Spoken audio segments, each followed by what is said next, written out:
আমরা তো আগে চাষ করছি গোবর দিয়ে, খোল দিয়ে, সার দিয়ে। আমরা সাদা মাছ চাষ করছি, কিন্তু এইবার সাদা মাছ চাষ করার পর পাঙাশ মাছ চাষ করলে ফিড দিয়ে তৈরি করলে সাদা মাছ হবে এবং পাঙাশ হবে। যাই হোক, আমরা পাঙাশের চাষ করছি দীর্ঘদিন, 5 বছর ধরে। পরে আসলে আমাদের এখানে তো আপনাদের জায়গাতে এখনো আছে, মানে এককভাবে করছি। আপনারা দুইজন তো আসছেন ফকিরহাট, না?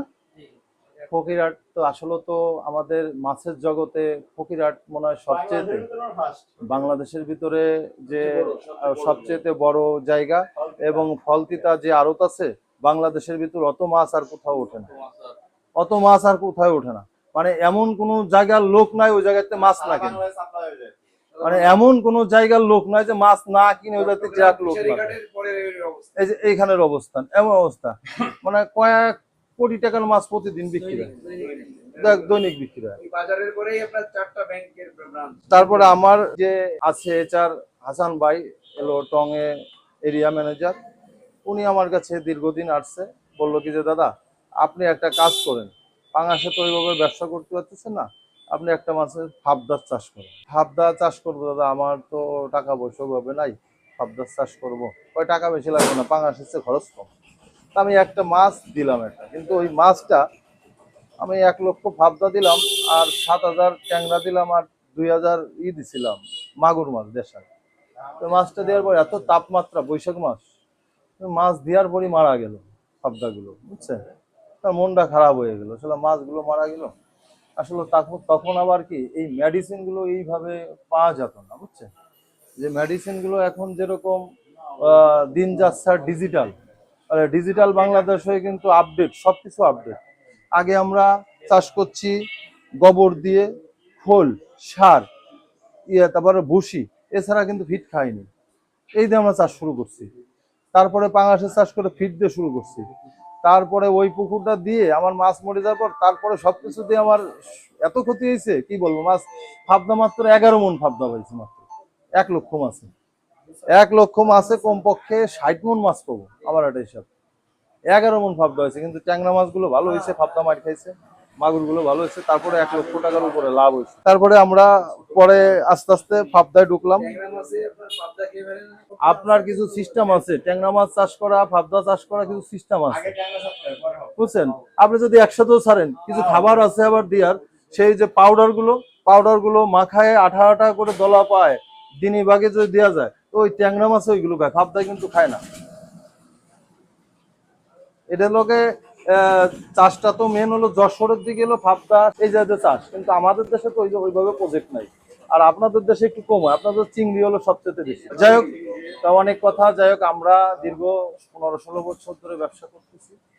আমাদের সুসেনদা গতবার এসে বলতেছে কি দাদা, আমাদের কিছু অর্গানিক প্রোডাক্ট আছে ইন্ডিয়ান, আপনি একটা কাজ করেন, আমি দুটো প্রোডাক্ট দিই, আপনি একটা পুকুরি দেন, যদি মনে করেন যে ভালো কাজ করতেছে তাহলে আপনি টাকা দিয়েন, নাহলে দিয়েন না, ঠিক আছে? লিটনও জানে না, তা আমি হলো ওনার বললো দুটো, আমি 1 একরে কয়টা দেবো সাদা মাছের জন্য আমি নিলাম। তা নিয়ে দুটো প্রোডাক্ট দিছি, তার 15 দিন পর এই মাদ্রাসায় দলেশ্বর মাদ্রাসায় দিছি, তাই সাদা মাছ পরে দেওয়ার পর 15 দিন পর টান দিছি। টান দিলে না, মাছ তো আসলে স্বাস্থ্য ভালো হয়েছে, বডি ভালো, বুঝছেন? মাছগুলো খুব ভালো হয়েছে, স্বাস্থ্য সব দিক দিয়ে, হ্যাঁ, সেরকম মোটা হয়েছে মাছ, আকর্ষণ হয়। কি ব্যাপার তোর কাছে এরকম হয়েছে মাছ? আর বললাম যে একটা সুশান রায় ছিল আমার, একটা এই গুরু ফাঁসটা দিছিল, এই যে এটা কোনটা, এটা না, এই যে এই গরু ফাঁসটা দিছিল, এই গরু ফাঁসটা দেওয়ার পরে হয়েছে। তা সুশান দা অনেকদিন পর তারপরে আইছে মাসখান, দাদা কি অবস্থা? আমি কে তো দাদা, তার কাছে যে দিয়েছিলেন সে প্রোডাক্টটা, আমি বললাম হ্যাঁ দিছিলাম। তা কি অবস্থা? আমাকে না, মাছ আপনার যা বলছেন হয়েছে। তা বললো কি দাদা, যদি মনে কিছু না করেন তাহলে আপনি ফাবদা, গুলশা এর পুকুরি কিছু প্রোডাক্ট আপনি ব্যবহার করেন। তা আমারে প্রথমেই সয়েল পাওয়ার গুলো দিছে, বুঝছেন?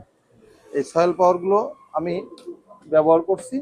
সয়েল পাওয়ার গুলো ব্যবহার করলে কি হয়, আপনার দেখা যাচ্ছে কি যে মাছ জাগতেছে, গ্যাস আছে, তারপরে মাছে কম খাচ্ছে। গ্যাস থাকলে কিন্তু সব রোগের কিন্তু মহাওষুধ গ্যাসে, গ্যাস যদি নিয়ন্ত্রণ না করা যায় তাহলে কিন্তু মাছের চাষ করে কেউ লাভবান হতে পারবে না। গ্যাস থাকলে তার খাবার খাবে, মাছ উঠবে না, খাবার খাতে চাবে না, আমরা জোর করে খাচ্ছি।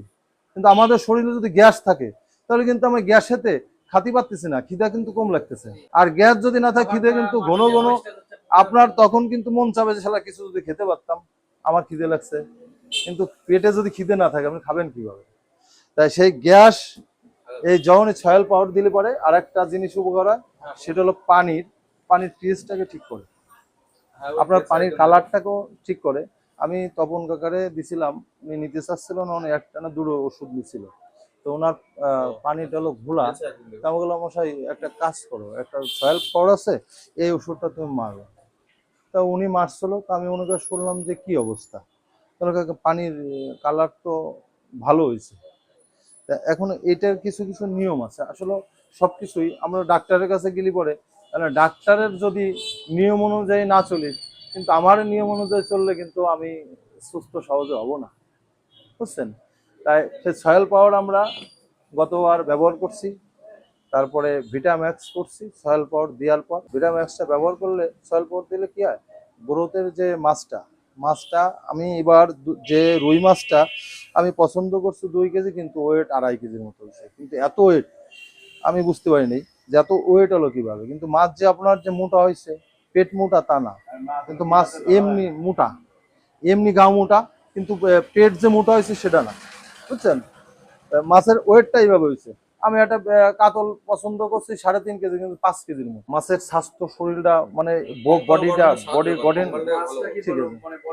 মাছ বলছে 5 কেজি 3.5 কেজির মাছ মনে হচ্ছে 5 কেজি মনে এরকম হচ্ছে, মানে ওয়েটের দিকে বেশি আছে।